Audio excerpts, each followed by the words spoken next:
দেশের পূর্বাঞ্চলের প্রধান নদ নদীর পানি কমতে শুরু করেছে বলে জানিয়েছে বন্যা পূর্বাভাস ও সতর্কীকরণ কেন্দ্র।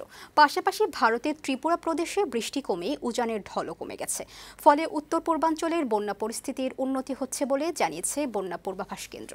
এদিকে বঙ্গোপসাগরে লঘুচাপ ও মৌসুমী বায়ুর প্রভাব কেটে যাওয়ায় ভারী বৃষ্টিপাতের সম্ভাবনা নেই বলে জানিয়েছে আবহাওয়া অধিদপ্তর। মাহবুদ আজমির প্রতিবেদন। স্মরণকালের ভয়াবহ বন্যার কবলে দেশের উত্তর পূর্বাঞ্চলের 11 জেলার মানুষ। 3 দিন ধরে পানির নিচে এসব জেলার বেশিরভাগ এলাকা। তবে শনিবার বৃষ্টি হয়নি এসব এলাকায়, আবহাওয়া ছিল ভালো। এই অবস্থায় পরিস্থিতির উন্নতি নিয়ে স্বস্তির খবর দিয়েছে বন্যা পূর্বাভাস ও সতর্কীকরণ কেন্দ্র। তারা জানিয়েছে, গেল 24 ঘন্টায় বিপদসীমার উপর দিয়ে প্রবাহিত নদ নদীর পানি কমতে শুরু করেছে। কুমিল্লা, ব্রাহ্মণবাড়িয়া ও ফেনী জেলার সীমান্তবর্তী এলাকায় বৃষ্টি হয়নি। একইভাবে ভারতের ত্রিপুরা প্রদেশেও ভারী বা অতি ভারী বৃষ্টিপাত হয়নি। ফলে এসব জেলার বন্যার পানি কমছে। বন্যা পরিস্থিতি উন্নতি অব্যাহত থাকবে বলে জানিয়েছে বন্যা পূর্বাভাস ও সতর্কীকরণ কেন্দ্র।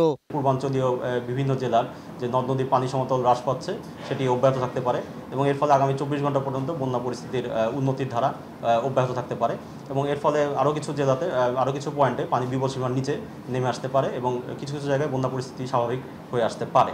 আবহাওয়া অধিদপ্তর জানিয়েছে, দেশের বন্যা কবলিত বেশিরভাগ এলাকায় শনিবার বৃষ্টি হয়নি। গেল 24 ঘন্টায় যেসব এলাকায় বৃষ্টি হয়েছে তার পরিমাণ আগের তুলনায় অনেক কম। সহসা আর ভারী বৃষ্টির পূর্বাভাসও নেই। গতকাল থেকেই এই ভারী বৃষ্টিপাতের যে প্রবণতাটা সেটা অনেকটাই কমে গেছে। আমরা আশা করছি এটা আরও উন্নতি হবে। আইসোলেটেড কোথাও হলেও হতে পারে, কিন্তু বিস্তীর্ণ এরিয়ায় ভারী বৃষ্টিপাত হওয়ার সম্ভাবনাটা কম, তবে বৃষ্টিপাত থাকবে। তবে খুলনা, বরিশাল ও চট্টগ্রাম বিভাগের অনেক এলাকায় হালকা থেকে মাঝারি ধরনের বৃষ্টি হতে পারে বলে জানিয়েছে আবহাওয়া অধিদপ্তর। মাহবুদ আজমি, বৈশাখী সংবাদ, ঢাকা।